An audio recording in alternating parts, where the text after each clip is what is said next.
इस एपिसोड की स्टार्टिंग में हम देखते हैं पूरे के पूरे 18 यूनिवर्स को। इस मोड पर पूरे के पूरे 18 यूनिवर्सेस थर थर काँप रहे थे। पूरा का पूरा कॉस्मॉस शेक हो रहा था। इसकी एक काफ़ी बड़ी वजह है, यहाँ पर जो ब्रोली है वो बैटल करते समय अपने मास्टर्ड अल्ट्रा इंस्टेंट ट्रांसफॉर्मेशन में आ जाता है, जहाँ पर उसकी स्पीड इतनी ज़्यादा तेज़ से बढ़ी है जो किसी ने भी एक्सपेक्ट नहीं करी थी। उसके मास्टर्ड अल्ट्रा इंस्टेंट में जाते ही गोकू भी अपने ट्रू अल्ट्रा इंस्टेंट में चले जाता है, क्योंकि वो ब्रोली के मूवमेंट्स को देखना चाहता था। वो अपने ट्रू अल्ट्रा इंस्टेंट में जाते जब ब्रोली के मूवमेंट्स को देखने लग जाता है तब वो ये समझता है कि ब्रोली की स्पीड पहले से काफ़ी ज़्यादा बढ़ गई है। उसने पहले जब मास्टर्ड अल्ट्रा इंस्टेंट को अचीव किया था, अभी ब्रोली मास्टर्ड अल्ट्रा इंस्टेंट के एक अलग लेवल पर है। वो इस पावर को एक अलग लेवल पे लेके आ चुका है। उसकी फिजिकल कॉम्बैक की पावर बढ़ गई है और वो काफ़ी आसानी से डॉज कर पा रहा है हर एक अटैक को, और सामने एक काफ़ी पावरफुल एंजल होने के बावजूद। इस पावर को देखने के बाद गोकू वेजिटा से कहता है, वेजिटा तुमने देखा ब्रोली कितना पावरफुल हो गया है।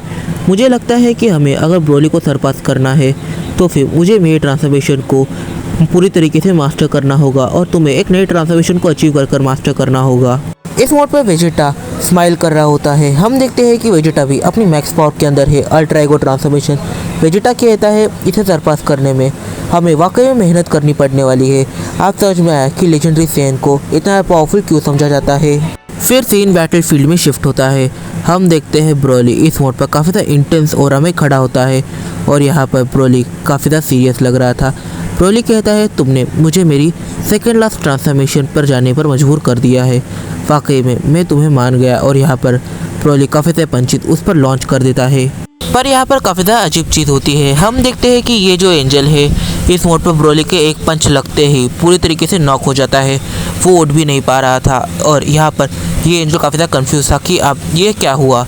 अचानक से एक बार ट्रांसफॉर्म करते ही ब्रोली इतना पावरफुल कैसे हो गया। वेजिटा इस चीज़ को देखकर काफ़ी ज़्यादा शॉक होता है और कहीं ना कहीं ये सोचता है कि ब्रोली एकदम से इतना पावरफुल कैसे हो गया।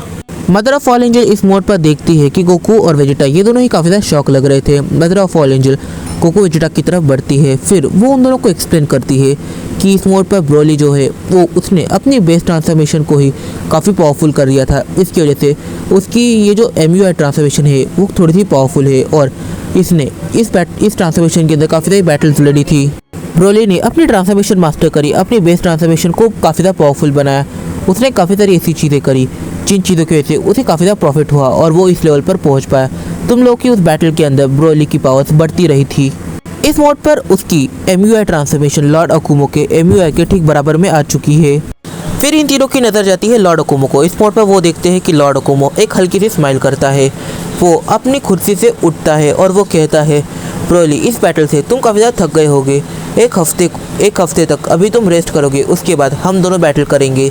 और यहाँ पर जो लॉर्ड अकुमो है वो वहाँ से जाने लग जाते हैं। सारे सेंस इस मोड पर ब्रोली को देखने लग जाते हैं। यहाँ पर जो ब्रोली होता है वो अपनी पावर्स को एकदम से डाउन करता है। वो गोकू वेजिटा के पास जाता है। वो कहता है यहाँ पर मैंने उस कमज़ोर के पीछे अपनी काफ़ी सारी एनर्जी को लगा दिया और ये शायद से मेरे लिए काफ़ी ज़्यादा बुरी चीज़ थी। ये कहकर वो गोकू वेजिटा से कहता है मैं अभी आराम करने जा रहा हूँ, अगर तुम लोग मुझे ज्वाइन करना चाहते हो तो कर सकते हो। और ब्रोली वहाँ से निकल लेता है। इस मोड पर mother of all angel Goku Vegeta से कहती है तो मुझे लगता है तुम लोग को प्लेट सडाला जाना चाहिए। तुम प्लेट सडाला जाओ और मैं बाद में तुमसे वहीं पर मिलने वाली हूँ। ये कहकर मदर ऑफ ऑल एंजल अपने बेटे से मिलने जाती है। वो अपने बेटे को कहती है तो तुमने काफ़ी अच्छी बैटल लड़ी, तुम हारे, ये कोई भी प्रॉब्लम नहीं है। तुम्हारे डैड भी एक बैटल को हार गए थे लॉर्ड अकुमो के सामने। इस मोड पर यहाँ पर सारे ही एंजल्स आ जाते हैं और जो वेडास होती है वो इस mode mother of all angel से कहती है डैड ने कभी इस बैटल का जिक्र नहीं किया। ये बैटल शायद से मेरे जन्म से भी काफ़ी ज़्यादा पहले हुई होगी। यहाँ पर मार्गरेटा उसकी मॉम से पूछती है, मदर क्या डैड और लॉर्ड अकुमो की बैटल इसी तरीके से आगे बढ़ी थी जैसे कि मरनो और ब्रोली इन दोनों की बैटल आगे बढ़ी। यहाँ पर मदर ऑफ ऑल एंजल कहती है नहीं, इन दोनों की बैटल ऐसे आगे नहीं बढ़ी थी। उन दोनों की इस बैटल में दोनों ही टो टू टो एक दूसरे को टक्कर दे रहे थे और लॉर्ड अकुमो को काफ़ी ज़्यादा मुश्किलों का सामना करना पड़ा था तुम्हारे डैड को डिफीट करने के लिए। यहाँ पर दोनों ही एकदम इक्वल पावर्स पर लड़ रहे थे। इस मोड पर सारे ही एंजल्स अपने अपने यूनिवर्स में चले जाते हैं और जो वेडास और मदर ऑफ ऑल एंजल होती है वो दोनों आ जाती है यूनिवर्स 6 में। इस मोड पर मदर ऑफ ऑल एंजल वेडास से कहती है प्लेनेट सडाला के आसपास घूमने की ज़रूरत नहीं है, वहाँ पर मैं सन गोकू को और प्रिंस वेजिटा को ट्रेन करने वाली हूँ और मुझसे गोहान से भी काफ़ी इंपॉर्टेंट काम है। इस मोड पर mother of all angel pyramid of power को समन करती है प्लेनेट सडाला में और इस मोड पर जो मतलब फॉल एंजल का पिरामिड ऑफ पावर होता है वो काफ़ी ज़्यादा इंटेंस होता है, मतलब कि इसके अंदर ग्रेविटी थोड़ी सी ज़्यादा होती है वेडॉस वाले पिरामिड ऑफ पावर से। और इस मोड पर यहाँ पर टाइम काफ़ी ज़्यादा स्लो है, मतलब कि बाहर के दुनिया का एक दिन और यहाँ के 2 साल के बराबर है। यहाँ पर गोकू मेनली बस अपनी बेस ट्रांसफॉर्मेशन को पावरफुल बनाएगा ताकि जब वो अपने स्ट्रॉन्गेस्ट ट्रांसफॉर्मेशन के अंदर जाए तब उसे ज़्यादा प्रॉब्लम फेस करने ना मिले। इस मोड पर पिरामिड ऑफ पावर के अंदर गोकू वेजिटा इन दोनों की ही ट्रेनिंग स्टार्ट हो जाती है। यहाँ पर गोकू का फोकस रहेगा अपनी बेस ट्रांसफॉर्मेशन को पावरफुल बनाना ताकि वो ब्रोली से जब बैटल करे तब गोकू को हार का सामना ना करना पड़े। और इस मोड पर वेजिटा का एक सपना है कि अब उसे एक नई ट्रांसफॉर्मेशन को अचीव करना है। तो इस एपिसोड के अंदर काफ़ी सारे सवाल निकल के आते हैं। यहाँ पर जो वेजिटा है वो किस ट्रांसफॉर्मेशन को अचीव कर सकता है, क्या वो किसी इमोशन ट्रांसफॉर्मेशन को अचीव करेगा, या फिर वो एक फर ट्रांसफॉर्मेशन को अचीव करेगा, या फिर वो हेयर ट्रांसफॉर्मेशन को अचीव करेगा। तो फिर यहाँ पर ये सवाल तो निकलता ही है। और यहाँ पर दूसरा सवाल निकल के आता है, क्या ब्रोली इस मोड पर लॉर्ड अकुमो के लेवल पर आ चुका है, क्या ब्रोली लॉर्ड अकुमो को 1v1 बैटल में डिफीट कर सकता है। इन साइसों का हम जानेंगे अपने आने वाले कुछ वीडियोस में। तब तक के लिए बाय बाय। वीडियो पसंद आए तो वीडियो को लाइक और चैनल को सब्सक्राइब और इस वीडियो को अपने फ्रेंड के साथ शेयर जरूर से कर लेना। और मुझे इंस्टाग्राम पे फॉलो करना मत भूलना, लिंक डिस्क्रिप्शन में दिया हुआ है। तो मिलते हैं अपनी अगली वीडियो में। इस मोड पर मैं ये काफ़ी अच्छे से जानता हूँ कि यहाँ पर तुम्हारा मज़ा 100% खिरा हुआ है।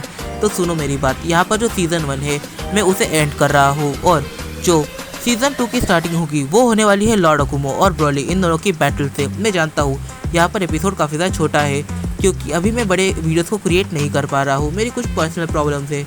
और मैंने स्टोरी के अंदर भी काफ़ी सारे चेंजेस करने के बारे में सोचा है और मैं काफ़ी सारे चेंजेस पहले कर चुका हूँ। इस मोड पर स्टोरी में काफ़ी सारे चेंजेस होने वाले हैं, तो उन सारे चेंजेस को बिठाने के लिए मुझे काफ़ी ज़्यादा टाइम लग सकता है। तब तक ये स्टोरी होल्ड हो रही है और यहाँ पर सीज़न 1 एंड हो रहा है। तो प्लीज़ मुझे कमेंट बॉक्स में बताओ कि तुम्हें सीज़न 1 कैसा लगा। कहीं ना कहीं सेन रेल्म को बार बार बनाते हुए मैं भी काफ़ी ज़्यादा बोर हो गया था, तो मैंने सोचा तुम लोग भी बोर हो ही गए होगे। तो फिर मैं यहाँ पर कुछ नई चीज़ों को ऐड करने वाला हूँ और मैं आशा करता हूँ कि तुम लोगों को वो नई चीज़ें पसंद आए। और जब तक सीज़न 2 की प्रिपरेशन चल रही है तब तक मैं कुछ अलग चीज़ें करने वाला हूँ, जैसे कि एक अलग सीरीज़ आने वाली है। ये सीरीज़ काफ़ी ज़्यादा शॉर्ट होगी बट उसके अंदर चीज़ें थोड़ी सी वियर्ड होने वाली है।